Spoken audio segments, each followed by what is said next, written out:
Okay, let's unpack this. We are diving deep into a topic that, honestly, it touches every single one of us. Digital minimalism. Right. And our mission today is to go way beyond that superficial advice you always hear. Yeah, like just turn your phone off. Exactly. We're looking at sources that propose a really focused approach to how we interact with technology.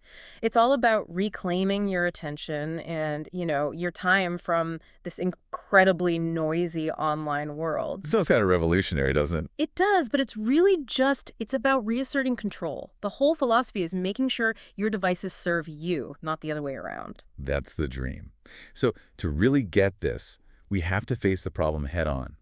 Our relationship with our phones. Let's be honest, it's complicated. So we have a question for you right out of the gate, and this comes straight from the source material. When is the last time you actually chose to pick up your phone? Versus it choosing you. Exactly. Versus a notification or just that impulse, that twitch you get. That distinction right there between a conscious choice and just a conditioned habit. That's the whole foundation of this. It shows how much control we've sort of given away without even realizing it. So here's a quick status check for you listening. How many times did you check your phone in, say, the 15 minutes before you hit play on this? No judgment. Okay, maybe a little judgment. But that self-assessment, it's necessary. It kicks us right into phase one, the digital overload epidemic. We have to figure out why that glowing rectangle is so compelling and what it's costing us. And the cost, it starts with that constant notification cycle. We hear about doom scrolling. All the time. Yeah. But the sources we looked at, they frame it as a mental health crisis in disguise, not just a bad habit. Wow, and the mechanism behind it is. It's so simple and powerful. It is. Every ping, every little buzz, it's a little shot of dopamine. And these apps are engineered specifically to exploit that, creating this addictive loop. Which leads to exhaustion. And anxiety. What's truly fascinating, though, is the neuroscience. Our ancient brains were wired to prioritize new information for survival. Like, is that a predator in the bushes? Exactly. And a notification triggers that exact same primal alert system. Your brain literally associates that little buzz with something critical. It hijacks your attention. That makes so much sense. It explains why it's so hard to just ignore it. You feel like you're missing something vital. You do. And the cost of that is this perpetual context switching. Every time you glance at an alert, your brain has to drop what it's doing, shift, process, and then try to get back. It's exhausting. And what are we trading all that mental energy for? Often it's just the illusion of connection. The great irony of social media. Yeah, you can have, 847 friends online, but still feel totally isolated? Or that awful FOMO, the fear of missing out. And it degrades our real-world interactions. I mean, think about it. When did you last have a real conversation that wasn't interrupted by someone checking their phone? It's rare. It's becoming the default. And that leads to the biggest cost of all, the lost hours. The data is just staggering. Okay, lay it on us. The average person spends over 7 hours a day on screens. 7 hours. Do the math. That's more than 100 full 24-hour days per year. I can't even process that. 100 days a year just gone. Gone. So if you're not driving, maybe make a mental note to check your phone's screen time later. Not to feel shame, but just to get that diagnostic data. That number is your motivation. Imagine getting even half of that back. 50 days a year. You can learn Italian. You could write that novel you've been thinking about. Or just organize the junk drawer, finally. That shock is what we need. It moves us right into phase 2. Yeah. Actually defining digital minimalism. Because this isn't just a weekend detox. No, absolutely not. It's not about throwing your phone in a river. It's a philosophy. It's about approaching technology with intention, with purpose, instead of just reacting. I love the analogy one of the sources used. Think of it like Marie Kondo for your digital life. Does this app spark joy? Right. Or, maybe more practically, does this app provide real value? No. Delete it. Unsubscribe. Get rid of it. That's it. And the core principles really boil down to, 3 things.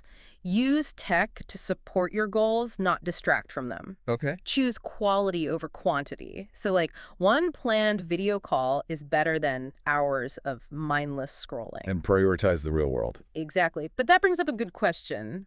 How do you tell the difference between necessary tech and just noise? Yeah, because a lot of my work is online. I can't just delete everything. And this requires some brutal self-assessment. You have to identify your noise. For some, it's Instagram. For others, it's that forum where people argue about pineapple on pizza. Guilty. Whatever drains your time without adding real value, that's your noise. And if you think you don't have any, just check the screen time report. The data doesn't lie. Okay, so think about this for a second. What would you actually do with an extra hour every day? And let's dream bigger than just catch up on emails. Yeah, what's the real dream there? We'd love to see what you come up with. Let us know in the comments. Once you know your noise, we get to phase 3, the practical stuff, the toolkit. Let's get tactical. Tactic 1, notification mastery. This is non-negotiable. Because the pings are the hijackers. They are. So turn off all non-essential notifications. If it's not from your immediate family or an urgent work message, it goes silent. And what about those little red numbers, the badge icons? The sources call them psychological warfare. Wow. They're designed to create anxiety, an open loop in your brain. You have to disable them. It's a huge step toward mental peace. And setting boundaries. You are not on call 24/7. Right. Set specific times to check messages, maybe noon and 5 p.m. And use Do Not Disturb. Use it liberally, without guilt. Who gave Instagram permission to interrupt your dinner? Oh, right, you did. Time to take that power back. Okay, tactic 2, app audits, the ruthless purge. This is where you have to be tough. If you haven't used an app in a month, delete it. If it doesn't have a clear purpose that helps you, delete it. And while you're at it, unsubscribe from all those newsletters you never read. Yes. And a really key strategy here. For your biggest time wasters, like social media, delete the app from your phone entirely. And just use the browser version. Exactly. On your computer, maybe with a timer extension, that little bit of extra friction is often enough to break the impulsive habit. I like that. Make it harder for yourself to fail. And tactic 3. Intentional browsing. This is to fix the rabbit hole problem. You go online to check one fact, and an hour later you're watching videos of, I don't know, fainting goats. We've all been there. The fix is discipline. Set a timer before you start browsing. 30 minutes max. And when it goes off. You're done. Close the tabs. Yes, all 47 of them you swear you'll get back to. Okay, this is a challenge for everyone listening. Let's make this real. Pause for a second and just delete one app. Right now. Yeah. The one that came to mind immediately. We're serious. Which one is it? If you're up for it, share which one you deleted in the comments. Yeah. So once you do all this, once the noise goes down, what's the actual payoff? That's phase 4, the benefits beyond the screen. The first, and maybe the most important, is enhanced focus and productivity. Real focus. Yes. When your brain isn't being constantly interrupted, you can actually sustain attention. You can get into a flow state. You can do what the sources call deep work. Which is what? It's being able to concentrate without distraction on a cognitively demanding task. It's where you have breakthroughs, where you really learn, where you finish those big projects. I mean, when was the last time you felt truly focused for more than 20 minutes? Can you remember what that feels like? It's become a rare state. The second huge benefit is, of course, deeper real-world connection. You're actually present with people. You're making eye contact, listening. It's a wild concept, I know. Here's an honest question for you. How often do you have dinner with someone without a phone on the table? And checking it just once totally counts. And finally, when you get that time back, you can reignite your passions. The dusty guitar, the half-finished novel. The art supplies you bought with such good intentions. Exactly. You rediscover things that bring you genuine, lasting joy, not just a quick dopamine hit. So what hobby died when your smartphone came into your life? We all have one. This all drives home what sources call the presence principle. There was this great quote. The richest experiences in life happen when we're fully present, not when we're documenting them for social media. That one hits hard. Which brings us to phase 5, making this last. How do we make this a sustainable part of our lives? It starts with setting really clear personal boundaries, creating what you could call sacred spaces and times. Like no phones at the dinner table, period. Or no screens in the bedroom. No checking email before 9 a.m. Start small. Pick one boundary to implement this week. Which one will it be? And then there's the big one, the digital Sabbath. This is the advanced course, going completely offline for a full 24 hours once a week. It sounds terrifying to most people. It really does. But the sources are clear. It's liberating. And you will survive. The world will keep spinning. The email can wait until Monday. I think the most important thing for making this last is the mantra.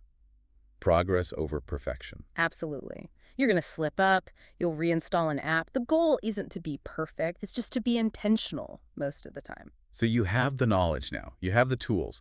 All that's left is action. It's all about that first step. So before we wrap up, we want you to commit to one thing. Just one. Will you turn off notifications for that one app? Will you delete your biggest time waster?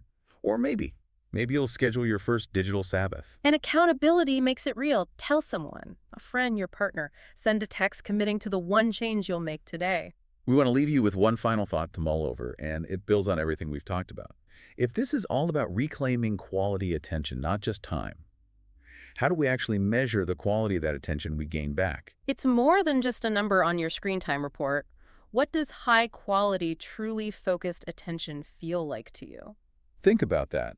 We'd love to hear your thoughts on it in the comments. We are rooting for you. Your future, focused, present, actually living life self is too.